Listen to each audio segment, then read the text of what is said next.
restrictions to curb the spread of Ebola in the United States are under fire. New York's governor responded late Sunday. He modified a 21-day quarantine for medical workers returning from West Africa. Other states have similar rules in place, including New Jersey, where the governor says he's changing nothing. Critics call the restrictions unnecessary. Here in New York City, a 5-year-old boy was rushed to New York's Bellevue Hospital last night.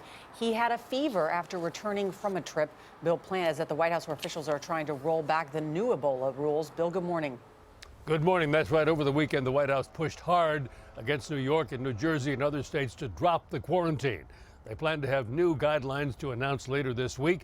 They say the new quarantine program in New York and New Jersey is not grounded in science. Late last night, New York Governor Andrew Cuomo modified his state's quarantine requirements for health workers returning from the Ebola hot zone. A healthcare professional who returns to this region who had exposure to infected people will be asked to remain in their homes for a 21-day quarantine period. But New Jersey Governor Chris Christie defended his decision to institute a mandatory quarantine for certain travelers, saying he thinks the federal government will soon follow his lead. I don't believe, when you're dealing with something as serious as this, that we can count on a voluntary system. This is government's job.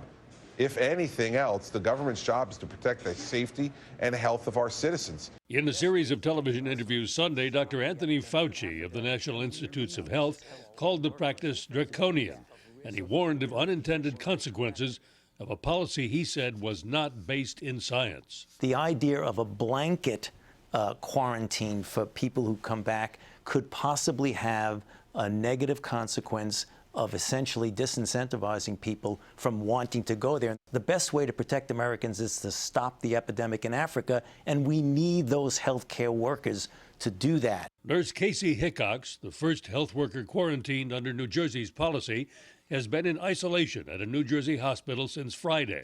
She spoke out Sunday about her confinement, saying she's completely healthy and poses no threat. The quarantine in its, in how it's being carried out, it doesn't make sense. It's not evidence-based. And the second thing is, it's really inhumane. Now, President Obama met with his Ebola response team Sunday to work out those new guidelines for dealing with returning healthcare workers. They hope that the states will use these new guidelines to replace their own.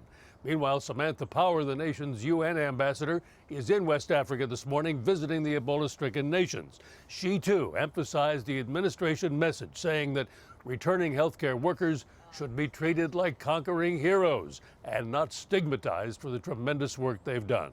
Nora? All right, Bill, thank you so much.